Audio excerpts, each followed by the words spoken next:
Was, of course, former Vice President Joe Biden today speaking publicly for the first time since a number of women have alleged he made physical contact they felt was inappropriate. Biden spoke with reporters after addressing a conference of electrical workers. I made it clear that if I made anyone feel comfortable, I feel badly about that. That was never my intention, ever, ever. Are you sorry for the way that you made these women feel? I'm sorry I didn't understand more. I'm not sorry for any of my intentions. I'm not sorry for anything that I have ever done. I've never been disrespectful intentionally to a man or a woman. Is this whole episode of the past week, is this going to change how you campaign? Well, I think it's going to have to change somewhat how I campaign. While Biden effectively acknowledged he's running for president today, he's not yet a candidate formally, but that's not stopping President Trump from taking swipes at his would-be opponent. No, I don't see Joe Biden as a threat. No, I don't see him as a threat. I think he's only a threat to himself.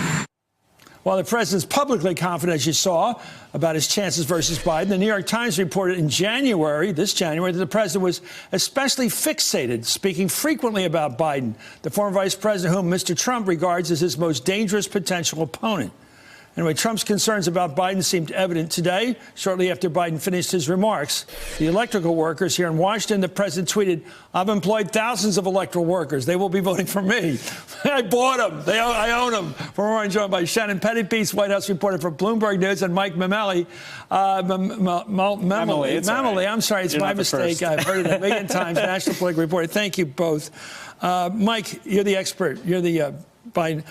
You know, I don't know. To me, he's pretty obvious who he is. And when he's overdoing things with personal space, I haven't noticed it, but everybody is all in the pictures. I haven't seen it personally, but I've seen it in the television shots. He does it. He does it. He said, he said this week, I get it. I understand I have to limit my space.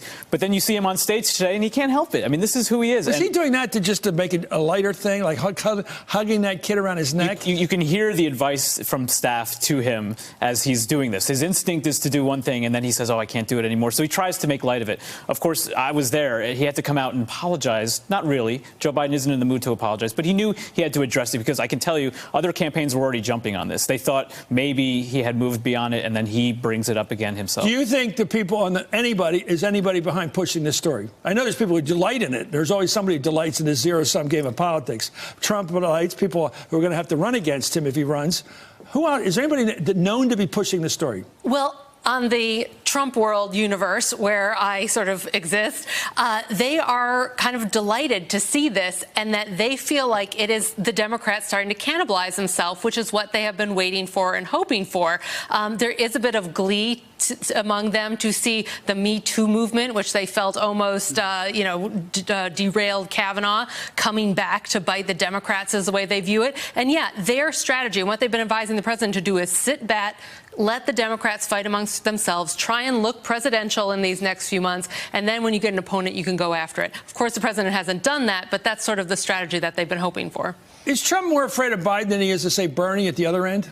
I think the president's obsessed with his firewall, the states that he flipped from blue to red, and he sees Biden right now as the one who's most likely to flip them. So what's always going to be interesting about covering this primary is the president's going to be color commentator, right? He can't help himself. He's going to be analyzing what he sees happening. But Joe Biden is certainly, for now, the candidate he sees as the biggest threat. If he sees somebody else, he'll target somebody else. Well, he can't call him a socialist. He can't go him after abortion. He can't have the usual targets don't work with Joe. He can't certainly call him an elitist. Yeah, I would agree exactly with what you're saying. When you talk to people in Trump world, their biggest concerns right now are Michigan, Wisconsin, and Ohio, those sort of purple states. And when they look at the head-to-head polling between Trump and all the other Democrats, Biden, they feel like, is the only one who is close, who is within the margin or beating them. They can, if they hold on to everything from last time, they can only lose Michigan and Pennsylvania. And they feel like right now, they feel like Wisconsin's almost lost, and Michigan and Pennsylvania is what they have to hold on to. Well, the former vice president, President Trump, traded jabs on Twitter yesterday. The president tweeted a video mocking Biden's statement, promising to be more mindful of personal space, writing, "Welcome back, Joe." Biden responded, writing, "I see that you're in the job are on the job and presidential, as always. That was sarcastic, Mike. Yeah, there was actually some debate among his team about whether to even respond. Do you take the high road, let Trump be Trump, and move beyond it? Because what was really interesting is as they were trying to sort of calibrate the politics of this week, was he suffering, was he not? They thought Trump did him a huge favor. Here is the party now going to be able to rally around Joe Biden against Trump. So whether or not it was a good idea to re-engage in that fight himself, we'll see. Unintended consequences. I've been trying one out in my head today. This has been 3 days. Every day I've read all the papers, 3 columns a day practically. Women especially, was a very strong arguments, some nuanced. But it seems to me this gives Biden a chance to be a fighter. Mm-hmm. And one thing we know about the Democratic progressives, whatever they think of moderates, they're not big on moderates, but they want a fighter. Mm-hmm. And if Biden can spend these days showing he's a fighter and he's not going to roll, they might like that. Well, that's what it's been interesting. Is he going to take the Trumpian approach to this sort of controversy? You remember in the Access Hollywood tape, Trump's advisors at first tried to tell him, to apologize. He made a very awkward video, and then he just sort of let go and said, "I have to do what I'm going to do." Biden on that stage today, he could have let it go, tried to drop the subject. Let's get everyone to stop talking about it, which is what a lot of people would advise him to do. Instead, he brought it back up. He leaned into it. He made a joke about it. He went out and didn't really apologize. He didn't sort of bow down and apologize over and over again. It's the old rule of politics. Hey there, I'm Chris Hayes from MSNBC. Thanks for watching MSNBC on YouTube. If you want to keep up to date with the videos we're putting out, you can click subscribe just below me or click over on this list to see lots of other great videos.